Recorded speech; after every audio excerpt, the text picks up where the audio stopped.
Hey everybody, how's it going? Hope you're having a lovely day. Welcome to today's episode of How You're Not Getting Effed. I'm your host, Rossmann. Today I'd like to discuss a right to repair bill that passed in my home state of Texas, a state known for its quality consumer protection legislation. That is a joke. I was kidding. Please, for the love of God, stop typing on your keyboard that hard. I don't know if this bill covers keyboards yet. It was a joke. Anyway, we're going to read through this bill. I want to explain its practical ramifications on repair shops, which in my opinion, as spoiler, as I've gone over in this old video, most likely nothing. I want to go over what I think it got right, what I think it may have not gotten right, how manufacturers are likely going to weasel around it, and go from there. Again, as a repair shop owner, I'm not going to pull the wool over your eyes and say, look, we won something, when I don't think that what it is we won is actually going to change things in any tangible way. It's not the fault of the people who wrote the bill.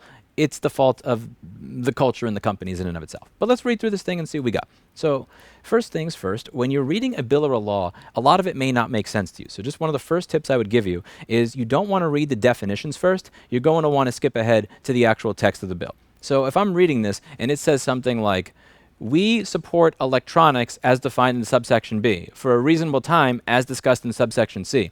If you're reading a bill and there's like 5 pages of a reasonable time means this, electronic device means this, you're going to get bored to tears and you're not going to read it. So I would suggest reading the definitions after you read the actual law, because reading the law is going to give you the context necessary to understand the definitions. I'm going to start from subchapter B. Original equipment manufacturer requirements for digital electronic equipment, including parts for that equipment sold or used in the state. The original equipment manufacturer of the equipment or part shall, not later than 1 year after the date of the first sale of the digital electronic equipment in the state, make available on fair and reasonable terms to any independent repair provider or owner of digital electronic equipment manufactured by or on behalf of, sold by, or supplied by the original equipment manufacturer, documentation, replacement parts, and tools or their equivalents that are required for the diagnosis, maintenance, or repair of the digital electronic equipment.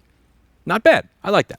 The documentation, replacement parts, and tools described by subsection A may be made available directly by an original equipment manufacturer or through an authorized repair provider or a third-party provider, or by an authorized repair provider to any independent repair provider or owner, provided that the authorized repair provider is contractually and practically permitted by the original equipment manufacturer to sell the documentation, parts, or tools to an independent repair provider or owner. Subsection B may not be construed to require a third-party provider, including an authorized repair provider, to make available documentation, replacement parts, or tools independent of an original equipment manufacturer, which makes sense. So if I'm able to go to support.apple.com and buy myself a CD3217, which is not going to fucking happen, but if it did, that would then mean that all of their authorized repair centers do not have to sell that part to you. As long as Apple's making the part available, great. And I'm okay with that part of the law. That carve-out doesn't sound like something bad to me. The documentation part or tool is not or is no longer provided by the original equipment manufacturer or made available to authorized repair providers of the original equipment manufacturer, including where the original equipment manufacturer performs related repairs solely in-house or through a corporate affiliate. The documentation part or tool is no longer available to the original equipment manufacturer, or the documentation or tool is used by the original manufacturer only to perform at no cost diagnostic services virtually through telephone, internet, chat, email, or other similar means that do not involve the manufacturer physically handling the consumer's equipment, unless the manufacturer also makes available the tool or documentation to an individual business that is unaffiliated with the manufacturer. I don't know how much I like C, but requires an original equipment manufacturer to divulge any trade secret to any independent repair provider or owner except as necessary for the diagnosis, maintenance, or repair of digital electronic equipment in accordance with this chapter. Now, again, what is a trade secret there? Is the schematic a trade secret? Is a charging chip a trade secret? Requires an original equipment manufacturer or an authorized repair provider to provide an independent repair provider or owner any information other than documentation that is provided by the original equipment manufacturer to an authorized repair provider. And that is the line that is why 99% of the right to repair bills will never result in us being able to perform economically viable repairs. Why do people come to repair shops like mine? Because we perform repairs that the manufacturer doesn't. What are the repairs they're interested in? When somebody breaks this thing, the LCD screen on their device, they want to replace broken screen. They do not want to replace webcam, hinge, clutch cover, bezel, backlight layers, metal, webcam, because replacing that whole thing, $300 to $600 for the part. Replacing this thing, $30 to $150 for the part. You see how that works? So one of the issues with many of these bills is that we're arguing to get access to what the original equipment manufacturer makes available to their authorized repair centers. However, when you go to an authorized repair center, I remember doing this video back in the iPhone 6 days. If you had an iPhone 6 with a bad headphone jack, Apple was literally not even replacing that for you. They would actually tell you it's $300 to replace the entire phone. If you had a bad charging port, $300. You had a bad headphone jack, $300. Because at Apple, they don't replace these things. And if you listen to the actual video itself, you'll see that when they're talking about this, they don't even know whether or not it is plugged into the phone or soldered into it. You may wonder, why am I going off on Apple here rather than every other person? I run an Apple repair business, so that's why I can quote these individual things. I'm not saying that Apple is the only manufacturer that does this, not by a long shot. Just since my repair shop specializes in this particular type of equipment, it's very easy for me to bring up individual part numbers, individual examples that actually occurred in the real world, rather than just generalize about things. So that's why I discuss them as a brand. Requires an original equipment manufacturer, authorized repair provider to make available any documentation, part, or tool for the purposes of modifying digital electronic equipment. Okay, what does that mean? For instance, let's say I have an LG G3 OLED television. Paid $3,600 for this piece of shit. When you first turn it on, it says, "Do not sell my personal information," and that box is unchecked by default. If I want what's necessary to put an alternative operating system on this television that's in my house, that has a microphone, that by default is set up to spy on me, I would really like the ability to do so. I want to be able to have the ability to break digital locks on what I own, to modify what I own, because it's mine. I paid for it, right? This is a repair bill, not a modify bill. This is just more of a philosophical thing that I'm getting into here, but it is something worth bringing up. Requires any original equipment manufacturer, authorized repair provider to provide any available documentation that is inconsistent with or in violation of state and federal law. I'm not mad at this at all. Feel free to keep that in there. Requires an original equipment manufacturer to make available any documentation, part, or tool to an independent repair provider or owner that would disable, reset, or override electronic security locks or other security-related measures or functions, or disable or override anti-theft security measures set by the owner of the digital electronic equipment. The way I see this, you bought it, you own it. You want to disable, you want to unlock it as much as you want, go for it. I'm not going to advocate for some sort of iCloud unlock provision to be included in these bills. I despise people who scam people on this. I despise the people that would walk into my store pretending they forgot the password to their shit when they're sweating and they're acting weird and they very obviously stole stuff. I am not a fan of that. I have a video that's like 10 years old on this. I'm usually not the person going to bat for the iCloud unlockers, so I'm not that mad at that provision. However, I am aggravated if they try to twist that by saying if you have access to a schematic, then you have the ability to potentially break a digital lock, right? So it really depends on how that actually gets read by the person who is trying to get around any loopholes in this bill to avoid providing repair shops with what they need to be able to fix. If somebody says, by knowing the pinout of the SPI ROM, they may be able to, no. Bad. If Apple wants to decline us having the ability to just iCloud unlock a phone remotely, fine.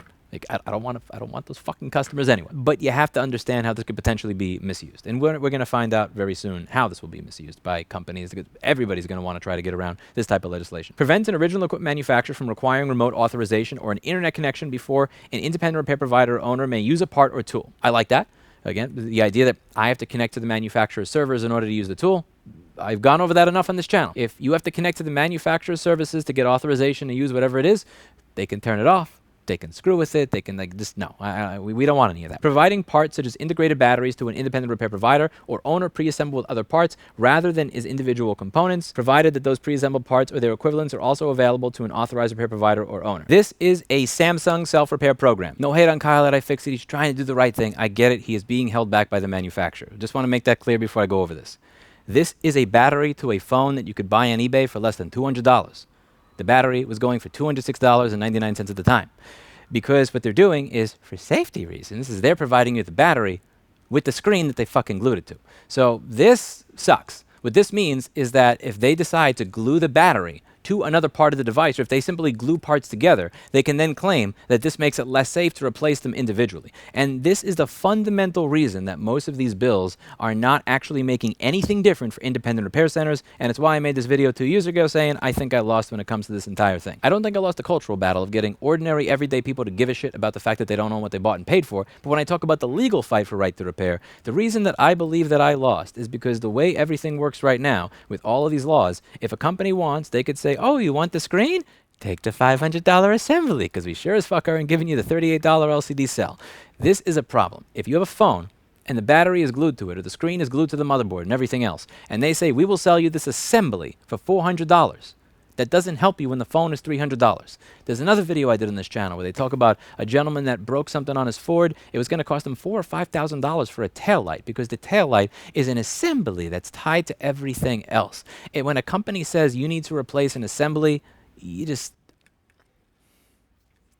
watch your asshole. Just to leave it at that. But the point is that this is a really, really giant carve-out. It is a carve-out that allows a manufacturer to get around almost everything in this bill by virtue of saying, we glued that together so it's less safe to replace.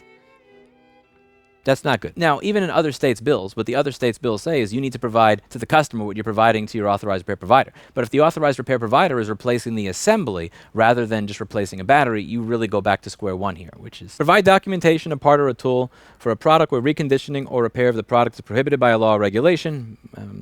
Can't be mad at that. Provider make available source code. I am not mad at that being here. This is a very important point because there are delegates in other states that did not understand the difference between a binary firmware blob and source code. One of them was C.T. Wilson in Baltimore, and when I pointed out that he did not know the difference between a binary firmware blob and source code in one of my videos, he called me a racist. I'm not kidding. Yeah, like, nah. Piece of shit. Anyway, make available a special document, a part or a tool that would disable or override an anti-theft security measure set by the owner of the digital electronic equipment without the owner's authorization. I'm not going to argue with that. Provide documentation, a part or a tool for repair of digital electronic equipment that is critical to the life and safety of health of other individuals, or for repairs that otherwise threaten the safety or life or health of other individuals, provided the original equipment manufacturer provides to the consumer another entity responsible for the enforcement of this chapter as applicable physical evidence of the threat alleged in this paragraph. This actually doesn't go over a lot of equipment where this would be relevant because it's excluded anyway.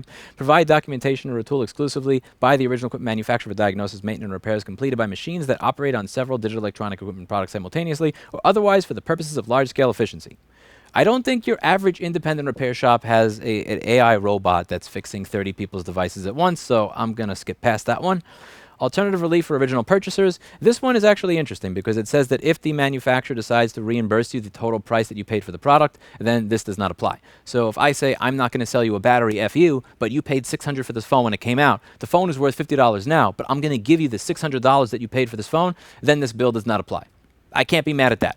If a company says we're not going to fix your stuff, but we will pay you back the full price that you paid for it, in my opinion, you've been made whole at that point. You can go to the used market and you can use that $600 for that device to buy a used version of the device at a fraction of the cost. Limitation of liability. An original equipment manufacturer or authorized repair provider is not liable for any damage or injury to any digital electronic equipment individual. Again, and to be clear, I love this. The reason I like this is because it gets rid of all the bullshit the manufacturers say, oh my God, everybody's going to sue us when they break the device. No, they're not. No, that's not how this works. And including this in there allows you to immediately BTFO the manufacturer who's going to use this as a fear-mongering tool to get legislators to not sign the bill. I'm okay with that. If I break something while fixing it, that's on me. If I break something I'm repairing for my customers, I got to replace that for my customer, not Apple. Not the manufacturer. The manufacturer is not liable for what I break.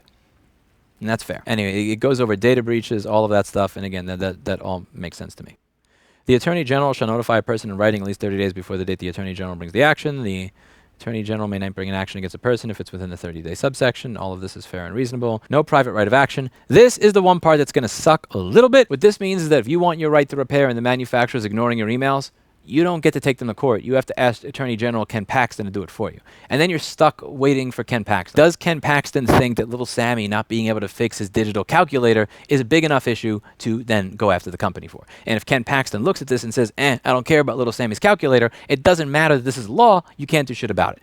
Most of these laws are written this way because they don't want the courts to get filled up with a bunch of this type of legislation. It does cost the state money when you take somebody to court. It does cost your jurisdiction money when you take somebody to court. It does clog up the court for everybody else. So they don't want every single Tom, Dick, and Harry saying Texas Instruments is not letting me fix the button on my calculator.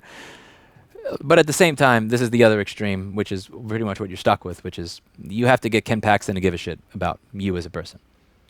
Best of luck with that one. Chapter 121, Business and Commerce Code is added, applies only to a digital electronic equipment that was originally made for sale in the state by an original equipment manufacturer on or after the effective date of this act. So this act takes effect September 1st, 2026. Fair enough. Now go into the definitions. The definitions is the part that's going to be mildly disappointing because this is where you figure out just how much is not covered by this bill. So it's good. Let's go over all the items here. Documentation means any manual, diagram, reporting, output, service code, description, or other guidance information provided or made available by the original manufacturer to an authorized repair provider for the purpose of diagnosing, maintaining, or repairing digital electronic equipment manufactured or sold by the original equipment manufacturer. So the manufacturer has access to these schematics, but if an Apple authorized service provider does not get access to those, which they don't, that's why they're always replacing the board instead of fixing it, then that means I don't get access to it either. That's an iffy one. The bill is written in a manner that is trying to be fair. I cannot blame the bill for the fact that that's how the manufacturer is going to get around. Fair and reasonable terms means with respect to the original equipment manufacturer making available tool, making the tool available, without conditioning that the availability on the recipient being an authorized repair provider, which is great. That means that you do not have to be authorized for anything. You don't got to jump through any stupid hoops in order to get access to it. Again, as I said in my video on warranty and authorized repair providers, people that are Apple authorized literally don't even know that the charge port is separate from the motherboard and not soldered to it. I'm not kidding. The authorization from any of these companies means nothing. It's not going to make you better at anything. It's not going to make you better at repair because you have their authorization. So you cannot condition the availability on the recipient being an authorized repair provider, which is great. A lot of this is going to go over equipment that you are not going to be able to use to work with. So like motorboat, motorcycles, motor vehicles, moped, off-road vehicle. This part over here is important. Tool means any software program, hardware implement, or other apparatus used for the diagnosis, maintenance, or repair of digital electronic equipment, including software or another mechanism that provides, programs, or repairs a part, calibrates functionality, or performs any other function required to restore the equipment a full working order.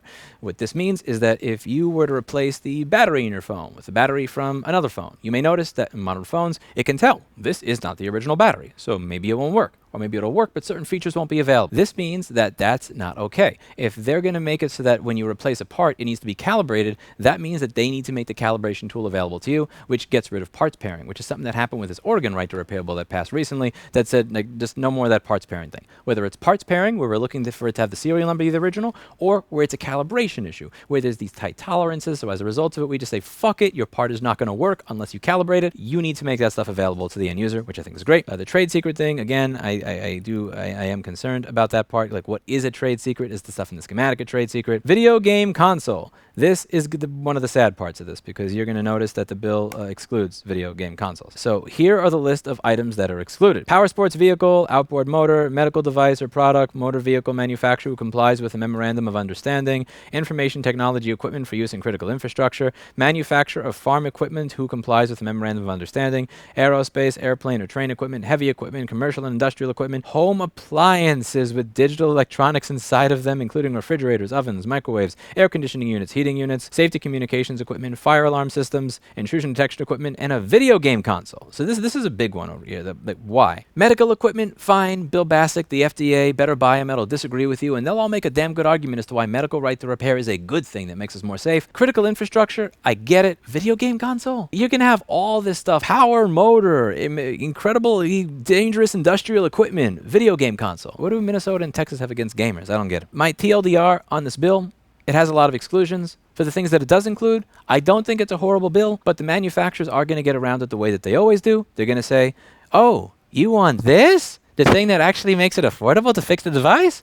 We'll give you this at 4 times to 10 times the cost, because that's all we make available to our authorized repair centers. That is unfortunately the reality of right to repair practically at this point in time. Andy at Salem Techsperts will tell you, and virtually any repair shop will tell you. As much as I love the fact that this is moving forward, it is getting in the media. Normal people are starting to recognize right to repair as an issue and right to own as an issue. And I think that's a great, amazing thing. The cultural battle is turning our way. The legislative one, that's, it is what it is. I cannot tell you how to write these bills in a manner that would allow us to be able to do our job. And again, I'm not bullshitting you when it comes to what I said in this video. My company is pivoting to being a data recovery company. I'm not relying on working on Apple motherboards for the purpose of fixing the device for my end customer for my business's future. Is your SSD no longer working because the controller went poof? Is your hard drive clicking? Did you drop your phone in the ocean? Do you have a micro SD card that you broke in half? My business is pivoting towards doing that, because if I were to focus on doing stuff like this, where I am replacing all of this extra crap that I don't need to replace in your device, I am going to be able to have a profit margin of jack shit, which means that all my employees are going to be making minimum wage. There are people out there that are going to say, you don't like the fact that you're selling full assemblies instead of individual parts because you just want to make more money. It's like, true, because the businesses whose business model is based on replacing all this other crap, this is what they pay people.